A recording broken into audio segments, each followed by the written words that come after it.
大家好，又係我金融科技界林寶儀同大家分享嘅時間啦。點解企業要了解伊斯蘭金融？如果你考慮拓展以下業務，就要繼續聽落去啦。包括有進軍中東、印尼、馬來西亞等穆斯林市場，吸引穆斯林投資者，建立品牌形象 Ethical Responsible Finance， 表示投資係有道德同埋負上企業責任 ESG， 長遠仲可能有稅務或者法律優勢添。伊斯蘭金融係乜嘢嚟？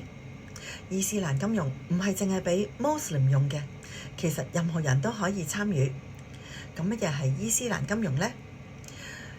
Islamic Finance 亦即係符合伊斯蘭教法嘅金融，佢嘅應用程序就係根據伊斯蘭教法嘅金融原則，實際應用喺金融同埋銀行業裡面嘅。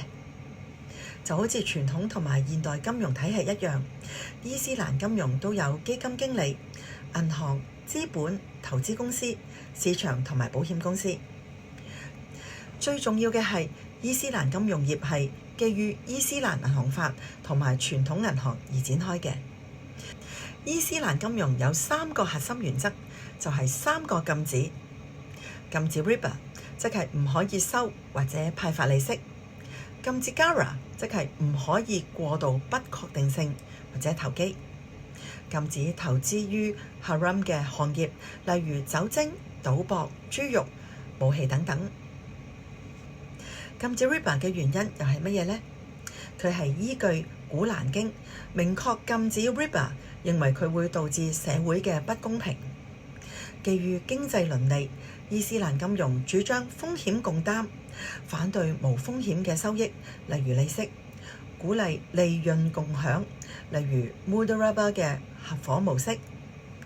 為咗維護社會嘅公平， riba 被認為加劇貧富懸殊，令到富人剝削窮人。咁 gara 又係乜嘢意思呢？喺伊斯蘭教法 Sharia 裏邊， gara 就係指交易中存在過度嘅不確定性、風險或者資訊不對稱，可能會導致不公平或者剝削。佢嘅核心原則就係3個禁止。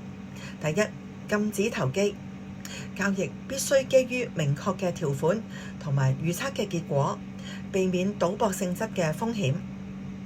第二，禁止資訊隱瞞，交易雙方需對產品、商品或者服務嘅細節，例如數量、品質、交付時間，要有充分嘅了解。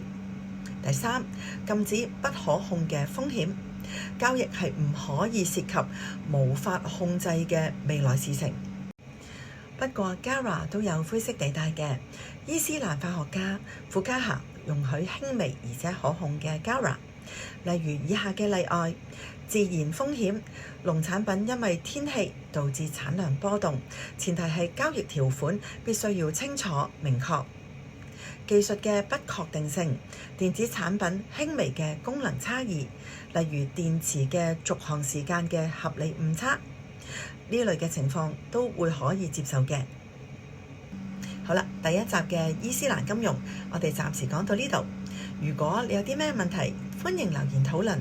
我哋下一集同大家再講下關於穆斯蘭金融嘅合規事宜啦。我哋下次再見，拜拜。